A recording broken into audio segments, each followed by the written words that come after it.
E aí, pessoal, tudo bem?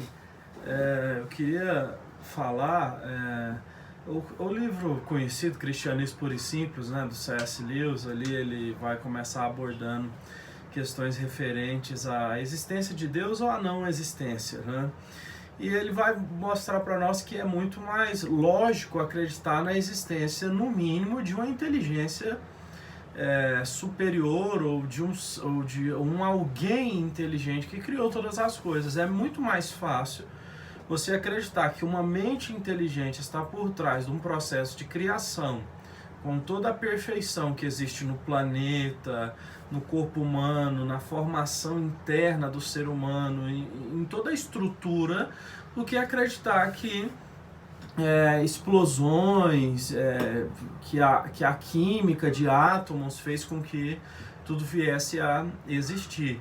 É muito mais racional se acreditar, então, que tudo foi criado por uma mente inteligente, no caso do cristianismo, a nossa crença no nosso Deus que fez os céus e a terra. É muito mais lógico do que se acreditar na teoria, por exemplo, do Big Bang. E o que acontece? Então, algumas pessoas elas vão continuar alegando que o cristianismo ele é contra o intelecto, é contra a inteligência, mas racionalmente falando, o cristianismo, quando se fala da criação do mundo, ele tem muito mais lógica intelectual do que a lógica do Big Bang ou outra teoria semelhante.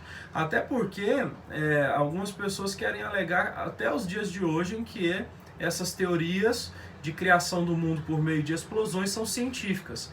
Mas a verdade é que nenhum método científico provou isso.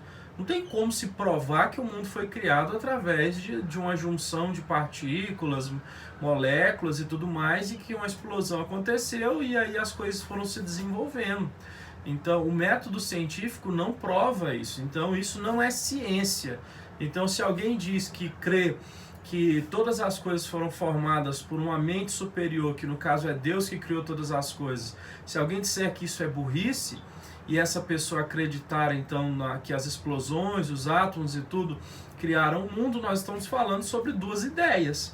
Duas ideias então que não podem ser provadas, mas que racionalmente a ideia de que se existe uma ordem, existe um organizador, se existe um relógio, existe um relojoeiro, se existe um sapato, existe um sapateiro, então o cristianismo ele está muito mais próximo do que é coerente, lógico, racional e intelectual do que propriamente, né, o evolucionismo, né, darwinista e os outros desenvolvimentos que eles foram tendo.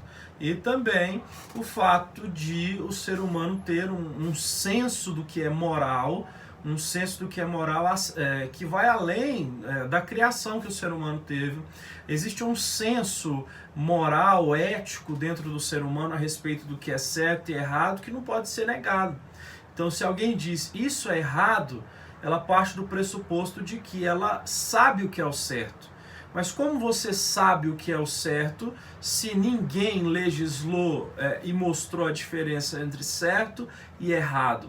Então, esta noção de certo e errado que existe na consciência humana de forma geral, ela vem então por meio deste Criador superior, que no cristianismo então nós chamamos de nosso Deus Todo-Poderoso, que colocou em nós essa consciência. Isso é o que o cristianismo então diz. Então, se existe alguém que criou todas as coisas, este alguém também colocou leis. Assim como existem leis na natureza, existem leis físicas, lei da gravidade, então existem leis morais, não é, que governam o mundo, e essas leis não são frutos só da cultura, mas sim de algo que já foi plantado dentro do coração humano. Então é isso aí, é um vídeo rápido, mas para que a gente possa entender que o cristianismo ele não é você matar a sua mente, pelo contrário, é você usar a sua mente na direção da coerência e do que é bom.